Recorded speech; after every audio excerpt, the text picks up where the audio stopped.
زمستون شده و حیف با این پرتقالای جذاب یه دسر خوشمزه درست نکنیم. برای لایه اول بیسکویت رو با هر وسیله‌ای که داریم حسابی خرد می‌کنیم و با کره‌ای که ذوب کردیم مخلوط می‌کنیم. کف قالبمون پلاستیک می‌ذاریم که بعداً ظرفمون رو جابجا کنیم. قالب کمربندی رو چیف می‌کنیم، بیسکویت رو کف قالب می‌ریزیم و حتما با گوشت یا ته استکان سطحش رو صاف می‌کنیم. نیم ساعت می‌ذاریم داخل یخچال.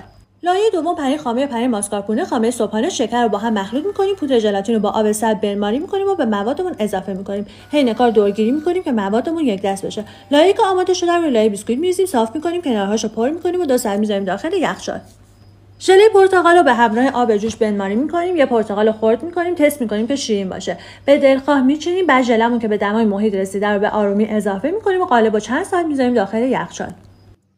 برای خارج کردن چیزکیک با یک چاقوی نازک فقط قسمت ژلمون رو از ظرف جدا می‌کنیم، تربند رو باز می‌کنیم، می‌بینیم که خیلی راحت از قالب جدا میشه. ظرفمون رو جابجا می‌کنیم، به دلخواه تزیین می‌کنیم که من از خلیل پسته و شکلات تزیینی‌های آماده استفاده کردم. مطمئنم که عاشقش میشی. نوش جان.